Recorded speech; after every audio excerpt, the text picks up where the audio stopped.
If you've got money with a financial advisor, there's an entire universe of investments they're not allowed to touch or won't because they don't know how.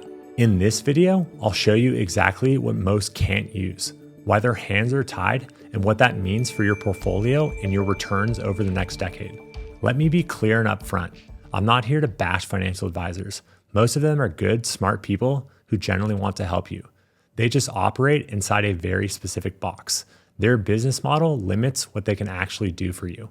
A typical financial advisor job is this: manage the relationship, keep you invested during downturns so you don't panic sell, put you in low-cost, publicly available ETFs and mutual funds. And honestly, for most people, that's fine. It's a solid set it and forget it approach. If your only goal is to roughly match the market over decades, they will likely get you there. But if you want to understand why your portfolio moves the way it does, or whether you're leaving money on the table, you need to understand what they can't do and what you aren't allowed to see. Limitation 1, they are not mandated to create alpha. Alpha is simple, outperformance. It's beating the market with less volatility and delivering returns not directly from the index, going through uncorrelated return streams. By design, your advisor is not trying to create alpha. Their mandate is to track the market efficiently and cheaply, not to swing for outperformance, help you not make mistakes, not worry about what to do, and help you plan for tax optimization, legal assistance, and set up a trust. That's why they're put there, for you to be in broad index funds. Low fees, broad exposure, done. But the trade-off is that you go wherever the market goes. No more, no less. In a bad decade, you are strapped into a roller coaster. Limitation 2, they can't dynamically allocate. This is a big one. Your advisor sets up an allocation, maybe 60% stocks, 40% bonds. And then aside from that, they periodically rebalance. This is where you live. Now think about 2022. Inflation was spiking. The Fed was raising rates aggressively. Both stocks and bonds got crushed at the same time. If you were in the 60-40 portfolio, you had nowhere to hide. But 2022 was actually a strong year for certain commodities. Energies, some metals, agricultural, all did very well. When CPI goes up, commodities tend to go up too. That's the signal you could read and act on.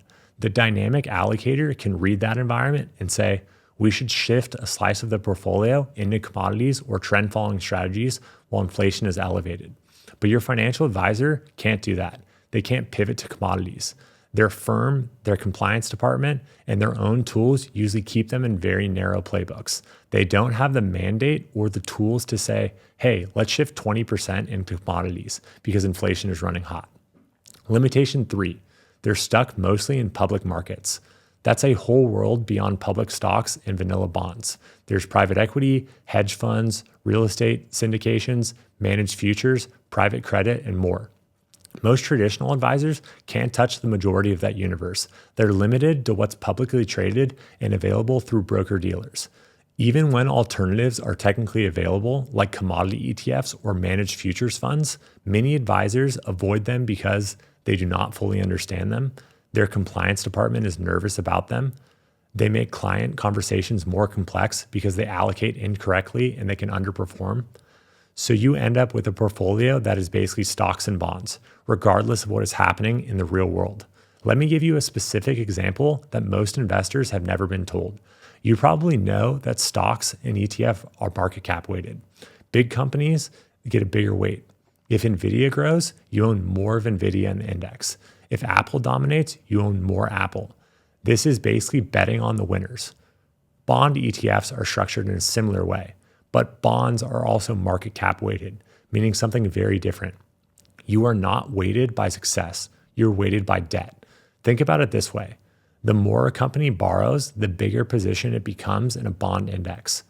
So as companies issue more debt, your ETF quietly loads up on more and more of those bonds. You're literally loading up on the most indebted companies in America.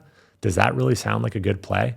Your financial advisor probably never explained this to you. You just hear bonds are safer than stocks, and that is where the conversation stops.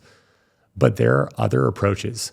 You can take credit risk instead of rate risk, holding investment-grade corporate bonds from companies like Apple that aren't going anywhere and picking up an extra 1% yield without much additional risk. or you can use bond alternatives that are not market cap weighted at all. Your advisor either doesn't know these tools well, or the firm does not want them recommending them to you. So they default to the standard index. So what can I do? I'm not telling you to fire your financial advisor.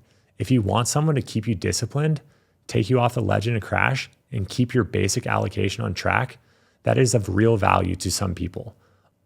Offense for stocks and bonds need a place in every portfolio, but defense wins championships when you avoid those painful drawdowns in bear markets. But you should be very clear on what you're not getting from a traditional model.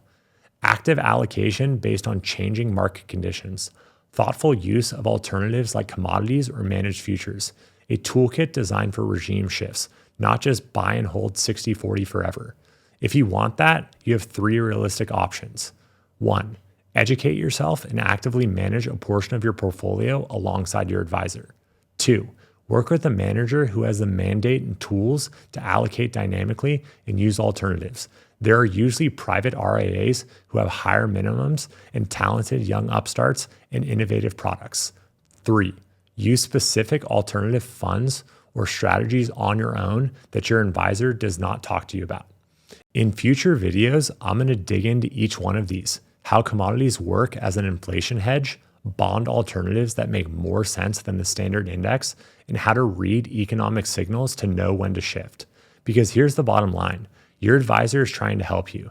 They're just playing with one hand tied behind their back, and you deserve to know what the other hand is doing and how to use it. I'll see you guys in the next one.